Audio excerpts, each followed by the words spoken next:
Tips para vivir el culto en tu casa. Prepara tu hogar para participar, creando un ambiente propicio.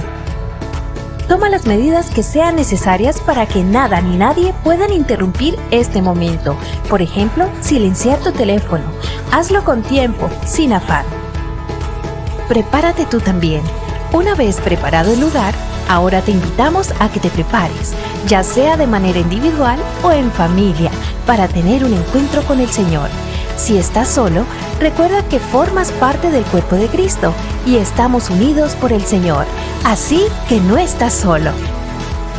Abre bien los oídos y también el corazón. Dios nos habla por su palabra, así que abre bien los oídos. Participa activamente de las lecturas bíblicas, las oraciones y los cantos. Invita a los miembros de tu familia a participar. Este es su momento para compartir la fe en el Señor Jesucristo con nuestra familia, reconociendo al Señor con nuestros diezmos y ofrendas. Para la entrega de tus diezmos y ofrendas, puedes comunicarte con la iglesia para indicarte cuáles son los canales abiertos para este propósito.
Buenos días, mis hermanos. Qué alegría podernos encontrar el día de hoy en este tiempo de Navidad en el que conmemoramos el nacimiento del Salvador. Y en este camino que hemos venido transitando previo a la Navidad, venimos acercándonos a la Escritura y a este acontecimiento de la Navidad a partir de los personajes de la Navidad. Y hoy, que estamos en el 25 de diciembre, esa fecha que se ha escogido como una fecha referente para la conmemoración del nacimiento, quiero invitarle para que veamos las palabras de Simeón, un hombre justo que aguardaba con esperanza la redención de Israel, así dice la Escritura. Y acompáñenme a la lectura del capítulo 2 del Evangelio de Lucas, versículos 28 al 31. Simeón lo tomó en sus brazos y bendijo a Dios. Según tu palabra, soberano Señor, ya puedes despedir a tu siervo en paz, porque han visto mis ojos tu salvación, que has preparado a la vista de todos los pueblos, luz que ilumina las naciones y gloria de tu pueblo Israel. Oremos al Señor pensando en esta palabra de Dios. Señor, gracias por tu palabra. Gracias por lo que hoy nos convoca, que es este momento en el que conmemoramos el nacimiento del Salvador. Y hoy nos unimos, Señor, al canto de Simeón que celebra, Señor, el cumplimiento de tu palabra y cómo has mostrado tu soberanía sobre todos los tiempos. Y hoy, Señor, nosotros junto con Simeón, Señor, podemos cantar: porque han visto mis ojos tu salvación, que has preparado a la vista de todos los pueblos, luz que ilumina las naciones y gloria de tu pueblo Israel. Gracias, Señor, por esta oportunidad de celebrar a tu nombre, alabarte y bendecirte, Señor, en este tiempo de Navidad. En el nombre de Jesús, Señor. Amén. Viva las montañas, todo lugar y alrededor. Viva las montañas, que Cristo el Rey nació. Viva las montañas, todo lugar y alrededor. Viva las montañas, que Cristo el Rey nació.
¿Nos ayudan con las palmas?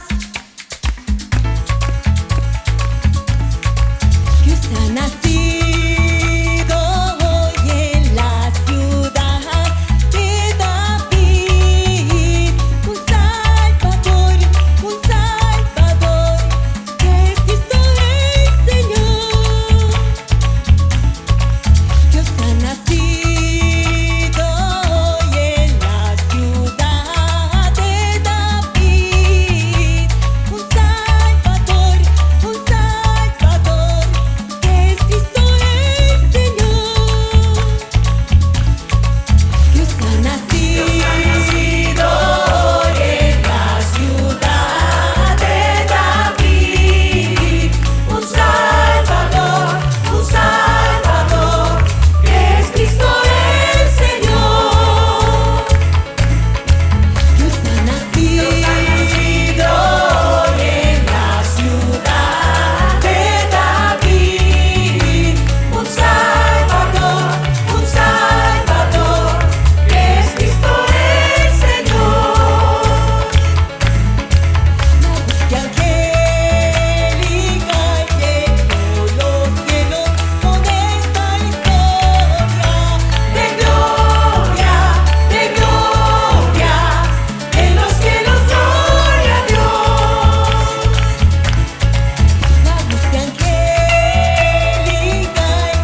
parte de esa expresión de gratitud al Señor está el momento en el que lo reconocemos a través de nuestros diezmos y ofrendas.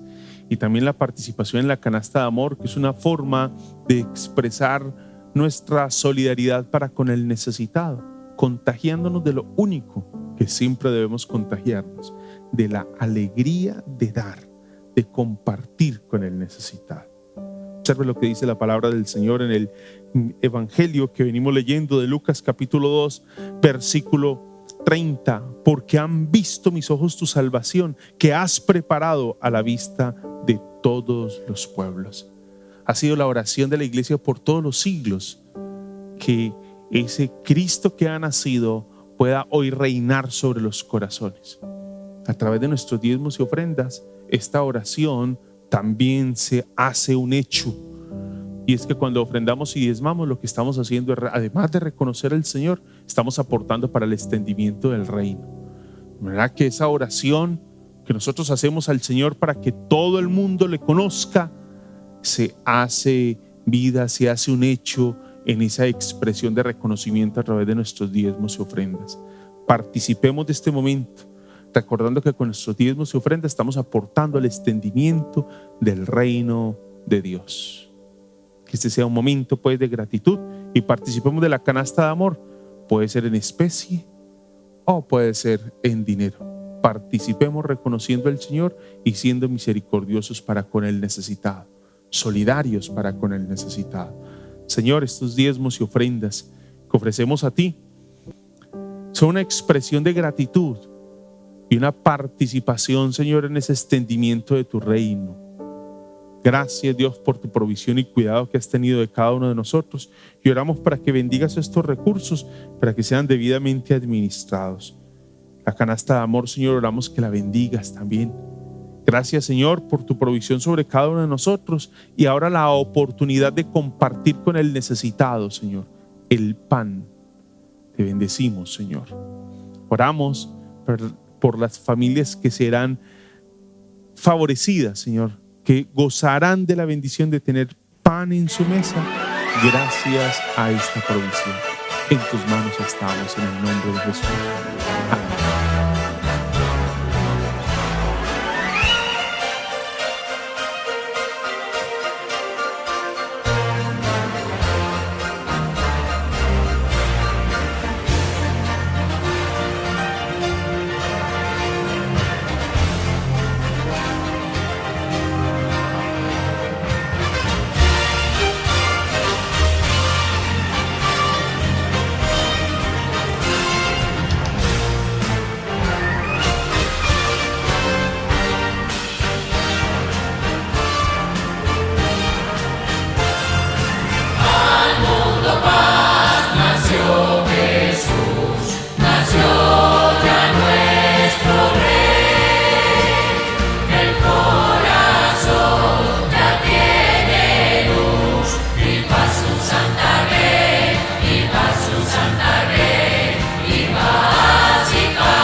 Jesús y el mal terminará. Sus bendiciones Él proveerá y nada faltará, y nada faltará, y nada faltará.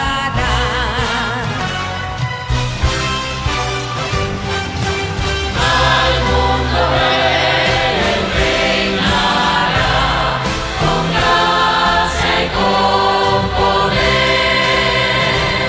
A las naciones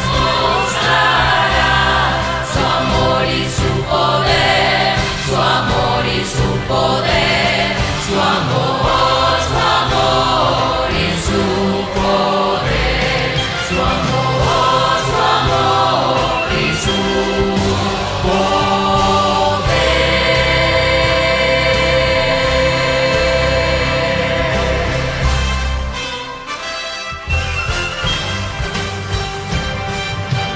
Al mundo paz nació Jesús.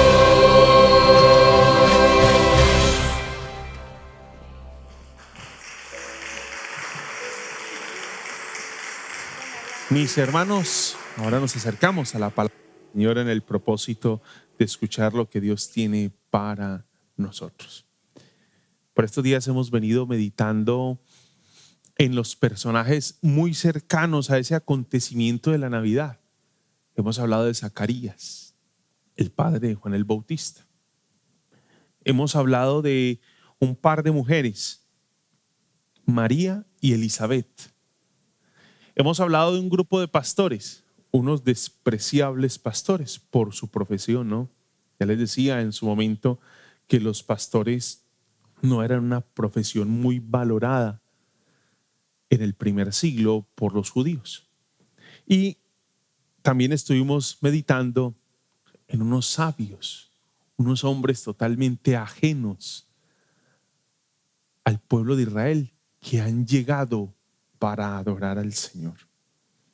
Y hoy que estamos conmemorando, lo hemos repetido en varias oportunidades, Jesús es muy probable que no haya nacido en el mes de diciembre y hay muy pocas probabilidades de que haya nacido un 25 de diciembre. No se tiene una fecha exacta de cuándo pudo haber nacido. Y lo que nosotros tratamos como cristianos en este tiempo es no pasar por alto ese acontecimiento central de la fe, y es la encarnación del Señor. Dios se hizo como uno de nosotros. Y es lo que venimos a celebrar, es lo que venimos hoy a conmemorar, es lo que venimos a festejar hoy. El Señor se hizo como uno de nosotros. Y cuando pensamos que el Señor se hizo como uno de nosotros, eso debe cambiar nuestra lectura del horizonte, nuestra manera de ver la vida, lo que ha pasado y lo que vendrá.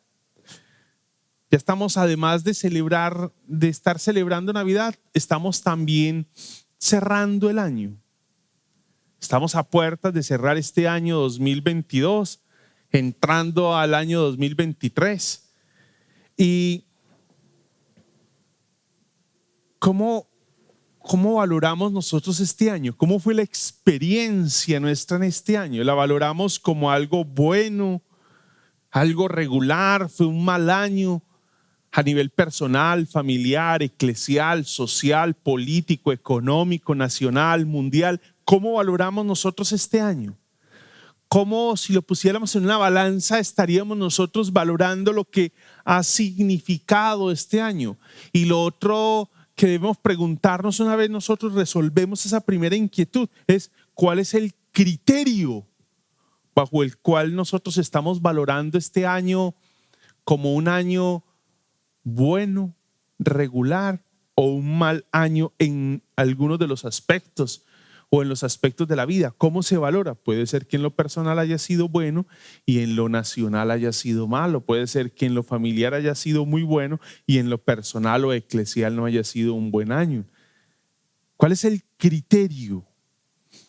El criterio quizá son los logros que se han alcanzado. El criterio quizás son los sueños cumplidos, las respuestas a las oraciones que hemos obtenido, las pérdidas, los traumas, los fracasos, la lucha, las tensiones, los ires y los venires. ¿Cuál ha sido el criterio? ¿Cuál sería el criterio para entrar a valorar este año como un buen, mal o regular año en los aspectos o en las dimensiones que acabamos de mencionar?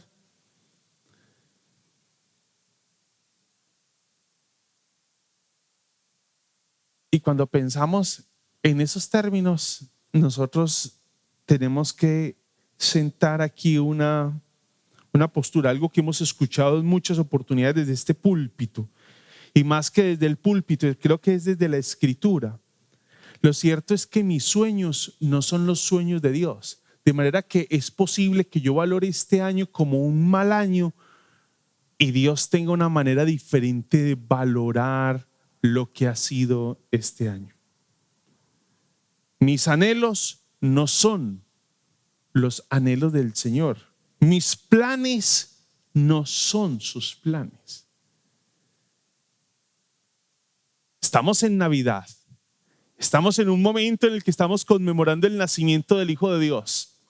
Estamos conmemorando la encarnación de Dios hecho hombre.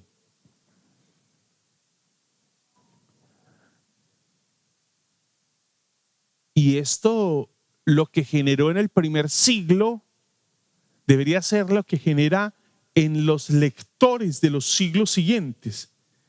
Y es que esto es una expectativa, una esperanza, una espera con esperanza. Y es que Dios cumple su promesa para con nosotros. Pero para nosotros poder valorar este año, porque posiblemente este año fue un año de traumas, de luchas, de tensiones, de fracasos, de muchos obstáculos en el camino. Pero al revisarlo a la luz y bajo la lente de Dios, ¿cuál sería la perspectiva y cuál sería la manera de valorar este año? ¿Cómo es que se logran discernir los tiempos y entender y comprender los momentos por los que estamos viviendo? De tal forma que podamos nosotros acercarnos a un tiempo de celebración como este. Hoy, 25 de diciembre, celebrando el nacimiento del Señor. ¿Cómo es que nosotros hoy podemos acercarnos con gratitud a Dios a pesar de que a puertas de terminar un año, este año no ha sido posible lograr lo que nosotros pretendíamos? Creo que para nosotros entrar en una valoración a la luz de esa forma de Dios obrar, de la manera de Dios valorar los tiempos, requiere de nosotros madurez. Y es precisamente las personas que estamos en cierta etapa de la vida, que valoramos la vida en términos de logros, de lo que obtenemos, de lo que se quiere, de lo que se espera, de los planes, de los proyectos. Entonces, ¿cómo valoramos nosotros este año a la luz de esas experiencias que hemos tenido? Y lo valoramos es a partir de esas categorías: logros, pérdidas, ganancias, lo que se obtuvo, lo que no se obtuvo, los obstáculos. Pero hay una manera diferente, y esa manera diferente de valorar la vida requiere de nosotros madurez. Y aunque algunas personas que estamos en cierta etapa de la vida estamos acostumbrados a valorar la vida de esa forma, creo que la madurez nos va enseñando a valorar la vida desde otra perspectiva. Y es lo que encontramos acá con los ancianos. Son los ancianos los que logran entender el momento histórico que se está viviendo. Entendemos nosotros el momento que estamos viviendo. No el instante, no el minuto, sino el momento histórico en el que estamos insertados. Logramos entender el momento histórico en el que estamos nosotros insertados. Logramos nosotros entender, como lo hizo Simeón y Ana, logramos entender el momento en el que estamos, o enceguecidos por nuestras pretensiones, no logramos ver más allá de nuestras narices y comprender qué es lo que Dios está obrando entre nosotros. Es un grupo de ancianos, Ana y Simeón, un remanente podríamos llamarlo, unos hombres y mujeres piadosos. Volvemos a traer aquí a colación algo, y es, pareciera ser que son un grupo de ancianos insignificantes, no relevantes en la historia, porque se la pasan solamente concentrados en la oración y el ayuno y cosas como tan místicas, pero son precisamente esos hombres y esas mujeres, ese remanente de mujeres y hombres piadosos, llenos del Espíritu Santo, quienes logran discernir los tiempos. No los jóvenes que andan apresurados tratando de obtener lo suyo, enceguecidos por sus ambiciones, enceguecidos por sus pretensiones, enceguecidos por lograr sus sueños. Son esos jóvenes los que no logran discernir lo que está sucediendo. Cuando nos acercamos al texto bíblico allí en el Evangelio de Lucas, que es el texto que venimos leyendo desde el comienzo del culto, Lucas capítulo 2, toda la narración inicia en el versículo 21 y se extiende por todo el pasaje allí hasta el versículo 40. Nos encontramos con un Simeón, con un personaje llamado Simeón. Dice el versículo 25. Ahora bien, capítulo 2 de Lucas, versículo 25. Ahora bien, en Jerusalén había un hombre llamado Simeón.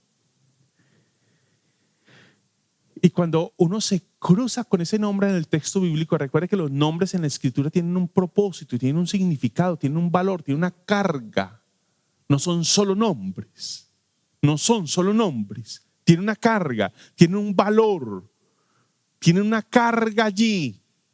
Y lo que significa Simeón es: Dios ha escuchado. ¿Te imaginas qué es lo que significa eso para un momento que está, como para el momento que está viviendo Israel, donde está siendo sometido por el Imperio Romano, donde muchas de sus ambiciones, de sus sueños, de sus pretensiones no se han logrado, no se han obtenido, no tienen resultados, no han logrado lo que ellos pretenden ser, una nación autónoma, libre? Por siglos han estado subyugados ahora al Imperio Romano. Y allí está Simeón. Y cuando leemos Simeón, lo que se escucha es: Dios ha escuchado. Recuerde con lo que iniciamos. ¿Cómo estamos nosotros valorando este año? Que estamos ya a puertas de terminar, a una semana de terminar. En 8 días ya estaremos en 1 de enero.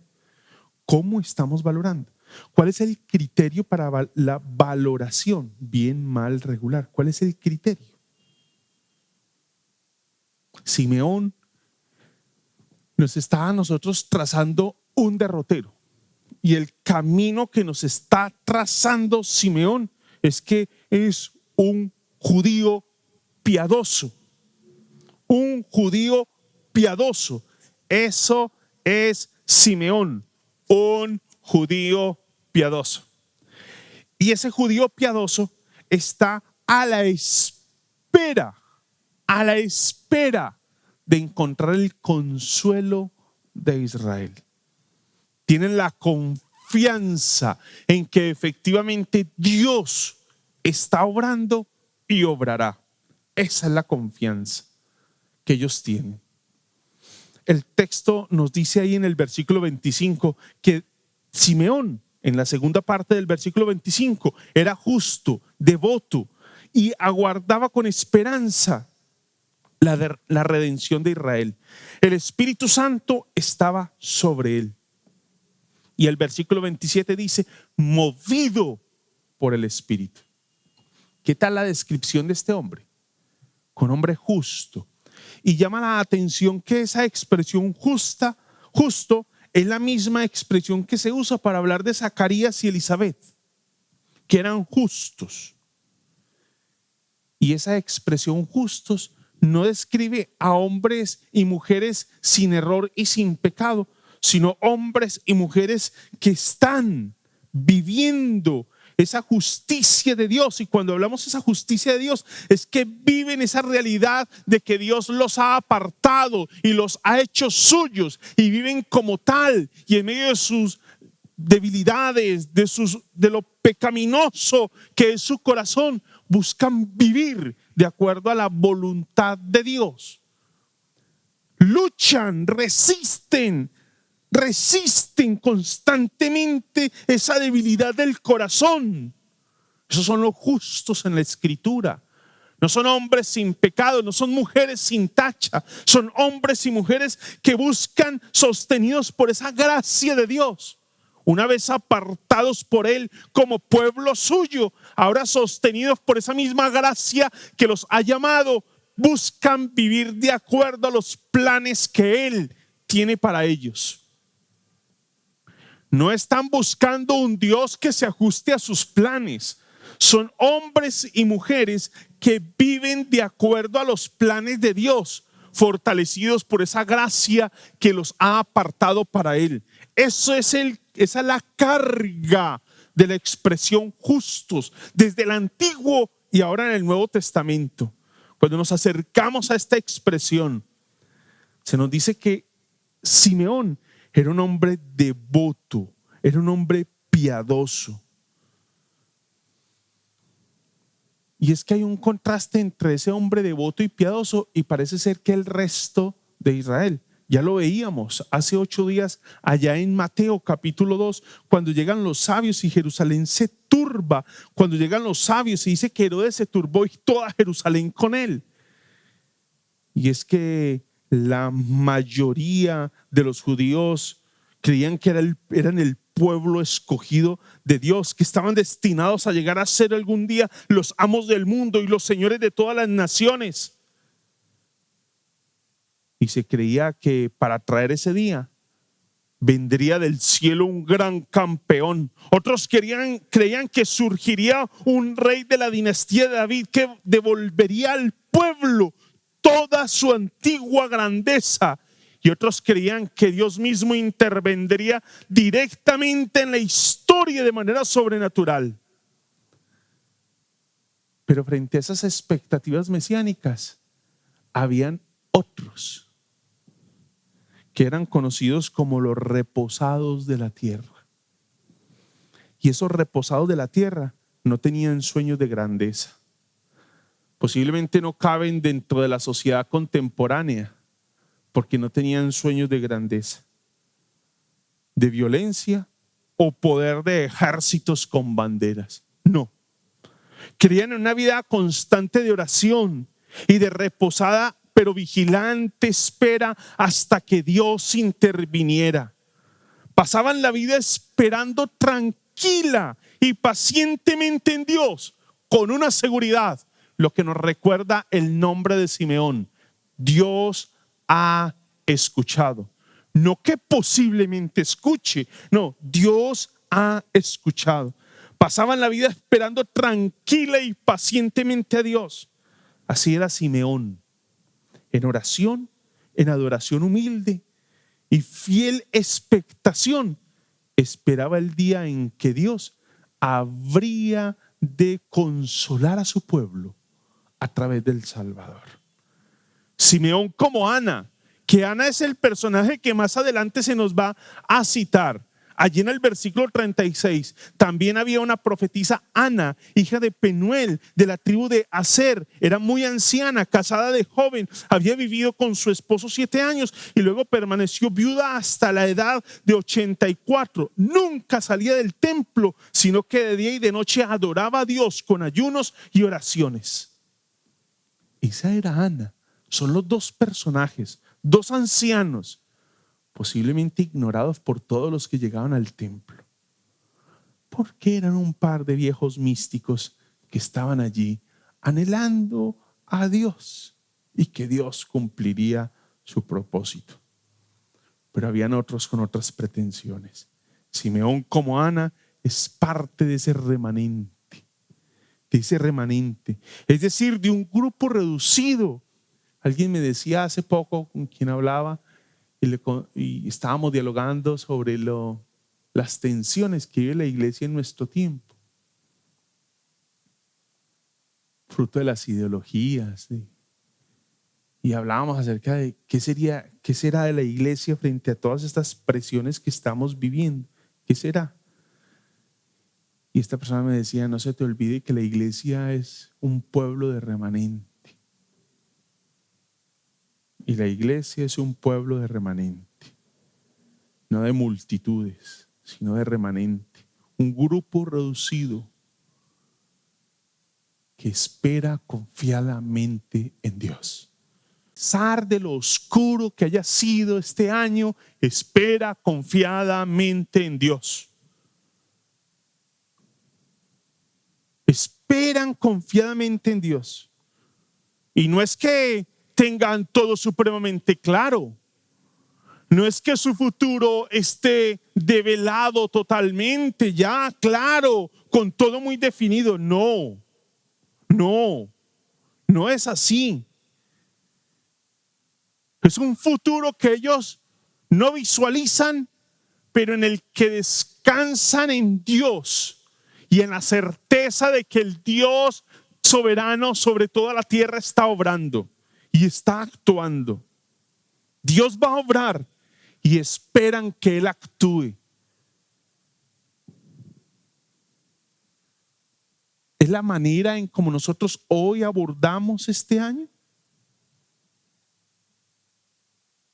Y es que el texto allí en el versículo 25 nos lo va a dejar muy claro con relación a Simeón. Dice que Simeón aguardaba con esperanza. Aguardaba con esperanza. De Ana en el versículo 38 dice que comenzó a hablar al niño a todos los que esperaban la redención de Jerusalén. Es guardar con esperanza la redención. Yo no sé cómo valoramos lo que hemos vivido estos últimos años, después de pandemia, lo que hemos estado enfrentando, la crisis económica, una situación que se despertó en Ucrania con un impacto sobre todos los países y la economía a puertas de una recesión económica. Posiblemente no cumple este año sus expectativas. Lo que usted anhelaba, el año entrante lo visualiza con mucha oscuridad. Pero lo cierto es que estas personas nos enseñan a nosotros a esperar confiadamente en Dios.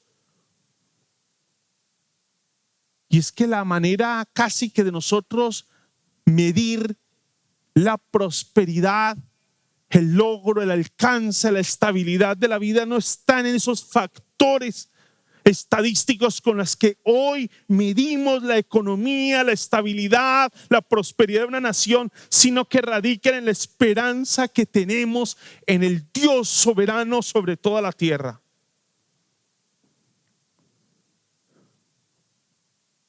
Lucas va a dejarnos algo claro, y es que la gente justa, a la luz del Evangelio de Lucas capítulo 1 y capítulo 2, los justos son personas que viven con una expectativa mesiánica. Nosotros hoy que hemos y que narramos la primera venida de Jesús, vivimos con una expectativa mesiánica de que Cristo va a volver. Esa es la manera de nosotros vivir hoy nuestra fe. O vivimos con una expectativa de que haz lo que puedas lograr en este mundo donde todos nos mordemos como perros y buscamos cada uno cómo luchar y obtener lo suyo, en una lucha feroz por no dejarme quitar del otro lo que es mío, en una competencia a veces desleal en todos los aspectos de la vida. Hasta en la familia vemos esa competencia entre el esposo y la esposa. Los justos son personas que viven con una expectativa mesiánica. Esos son los justos. Es decir, viven con la certeza de que esto que estamos viviendo, lo que hemos vivido en estos últimos años con la pandemia, lo que hemos vivido en este último año, fruto de una guerra absurda, sin tratar de definir quién sea el culpable de esa absurda guerra, sino nosotros los seres humanos, que nos tiene a puertas de una recesión económica, a puertas de una crisis con una inflación altísima.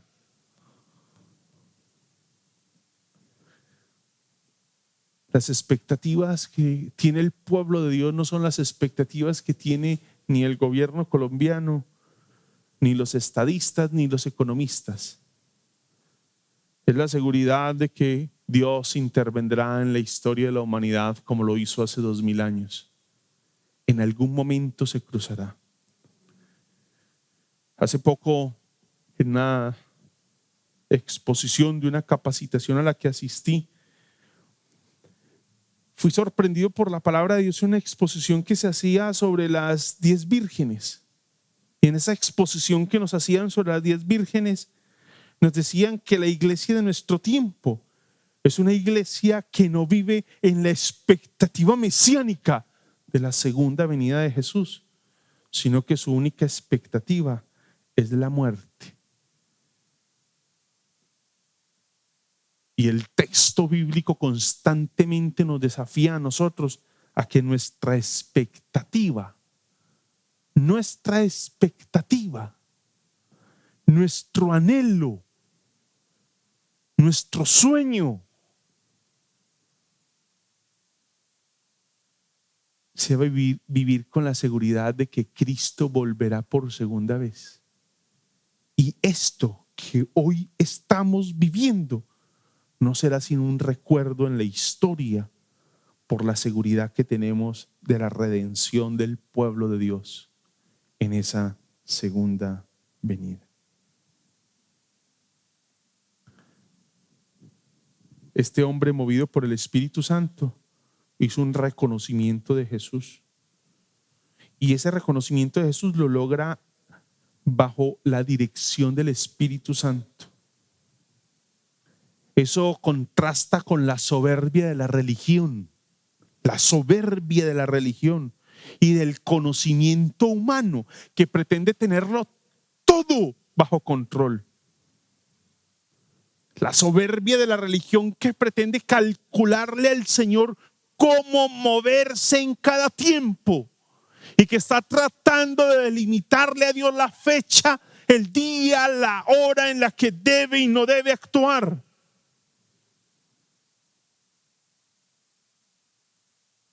El conocimiento humano que pretende predecirlo todo, pero no puede resistir la crisis que vive el ser humano fruto de la condición de su corazón. Este marco nos ubica en Jerusalén, en el centro de la religión judía. Nos ubica en Jerusalén, en el centro de la religión judía. Y no son los doctores de la ley, no son los escribas, no son los PhD de la religión, no son los intérpretes de la escritura los que logran entender quién es el niño que está cruzando en ese momento el templo. No logran discernir que el soberano Señor ha llegado. Es un anciano y una anciana ignorados por todos, quienes dicen en el versículo 29: según tu palabra, soberano Señor, ya puedes despedir a tu siervo en paz. Qué tremenda expresión la de Simeón. Porque han visto mis ojos tu salvación. Lucas es muy preciso en sus términos por su formación académica, que parece ser era médico, de acuerdo a lo que logra discernirse en el Evangelio de Lucas y en el libro de Hechos de los Apóstoles.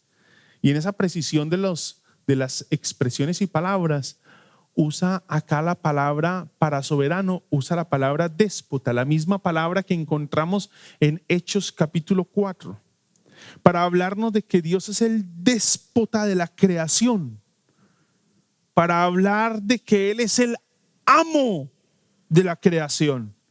Y cuando pensamos en el amo de la creación, estamos hablando de quien está por encima de la creación, pero no como un espectador, como el Dios de los deístas y como el Dios de aquellos que piensan que Dios solamente existe como un espectador y televidente de lo que vivimos. Dios es el soberano, Señor de la historia. Es el Señor de la historia. Es el Señor de esta pandemia. Es el Señor de este año. Es el Señor de esta crisis. Es el Señor de esta inflación. Es el Señor de esta recesión. Él es el Señor de todo esto.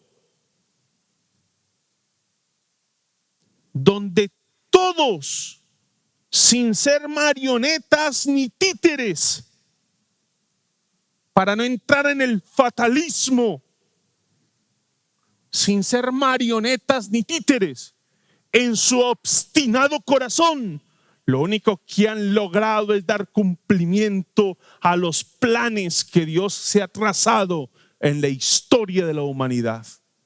De tal forma que ¿cómo estamos leyendo nosotros este año? ¿Cuál es la manera de nosotros valorarla a la luz del nacimiento de Jesús? Dios es el dueño y Señor sobre todo. Es el soberano de la creación.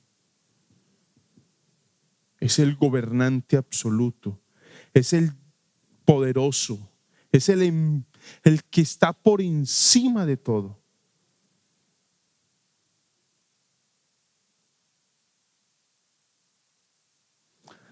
Esa expresión de soberano como déspota se usa en ese cántico de Simeón. La escuchamos en la oración que hacen los discípulos en Hechos capítulo 4, versículo 24. Y lo escuchamos en el clamor de los mártires pidiendo venganza allá en el capítulo 6 de Apocalipsis, versículo 10.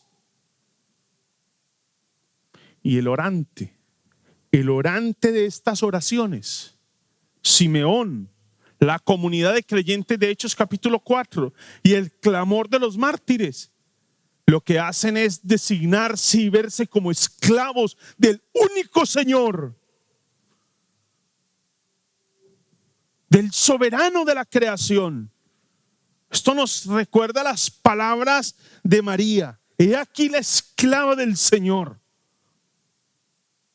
Se piensa en Dios como creador o juez. Así es como se observa.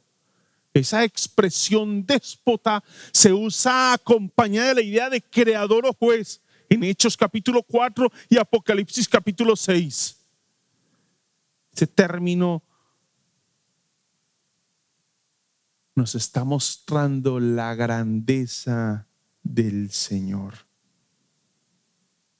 Dios es el Señor, déspota sobre toda la tierra. De tal forma que cómo estamos valorando nosotros lo que hemos vivido hoy, este año, estos últimos 3 años, estos últimos tiempos, ¿cómo lo estamos valorando? Desde la óptica de Dios, la manera de valorarlo es totalmente diferente.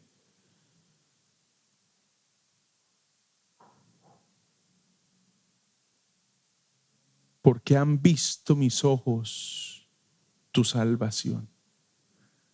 Y por eso Simeón le dice: ahora puedes despedir a tu siervo en paz. ¿Y por qué paz? La paz que tanto nos falta en medio de la incertidumbre que vive la sociedad hoy. La paz que hemos perdido fruto de la situación que vivimos hoy, de lo que vivimos hoy. La paz que viene como el efecto de una contemplación del soberano de la creación. Desde nuestra condición de siervos. Lo que hace es ver cómo Dios ha tejido todo un proyecto de salvación. La expectativa de los judíos era la liberación militar, político y por ende económico, pero la real necesidad del ser humano, lo que Dios necesita tratar. Nosotros hoy valoramos la estabilidad, nosotros hoy valoramos el bienestar por la economía, por cuánto tenemos en el bolsillo, por la inflación, por la posible recesión en la que vamos a entrar. Eso determina nuestras expectativas y posibilidades de paz, perdiendo de vista que nuestra real necesidad es nuestro distanciamiento con Dios. Y lo que hoy vivimos, como lo que hemos vivido este año, una guerra absurda, es la consecuencia de nuestra soberbia y de ignorar ese plan de Dios para nosotros.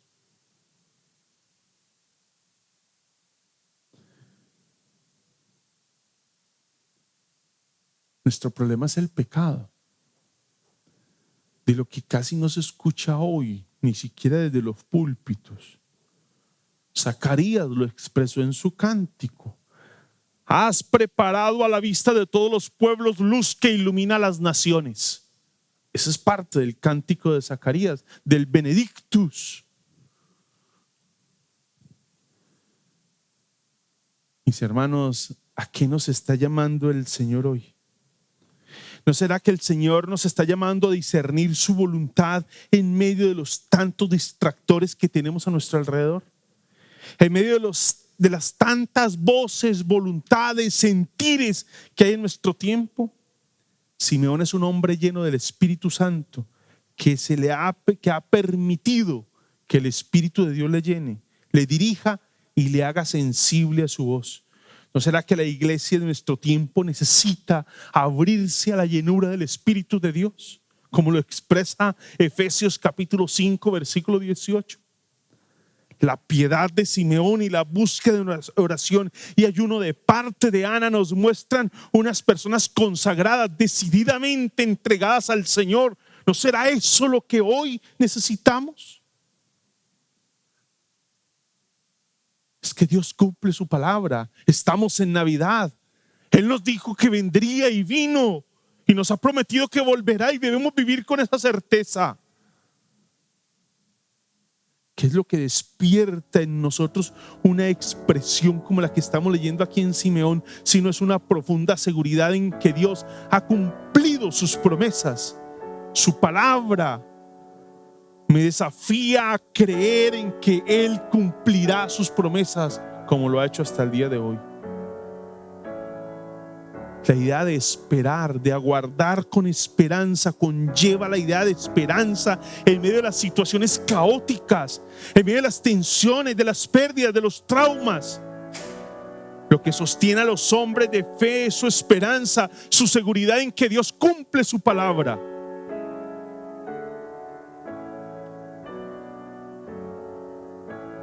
Hoy necesitamos un pueblo más sensible a la voz de Dios, que permita que el Espíritu de Dios les llene.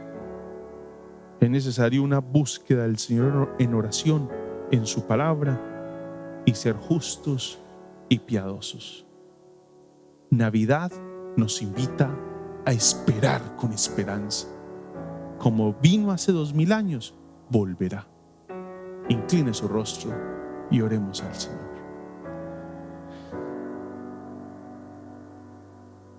Gracias, Señor, por tu palabra.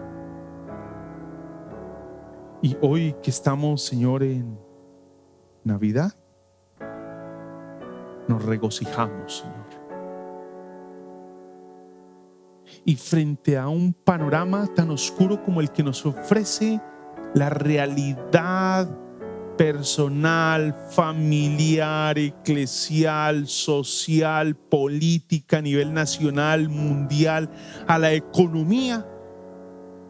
Hoy, Señor, frente a ese panorama tan oscuro, se reviste de luz, Señor, este oscuro panorama, fruto de lo que has hecho hace 2000 años y estamos seguros harás. Pero para esto, Señor, para poder vivir esta seguridad, necesitamos, Señor, vivir esas virtudes de Simeón. Un hombre justo, piadoso y devoto. Estamos en tus preciosas manos, Señor. Que tu gracia, amor y bondad nos acompañe, dirige y sustente. En el nombre de Jesús. Amén. Amén.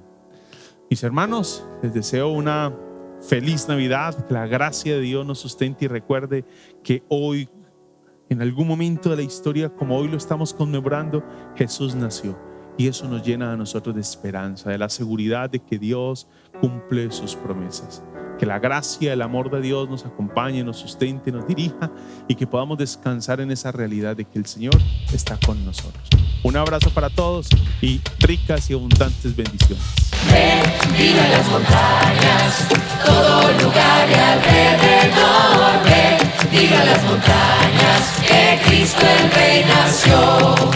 Bendiga las montañas, todo lugar y alrededor. Bendiga las montañas, que Cristo el Rey nació.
De Dios su amor sublime.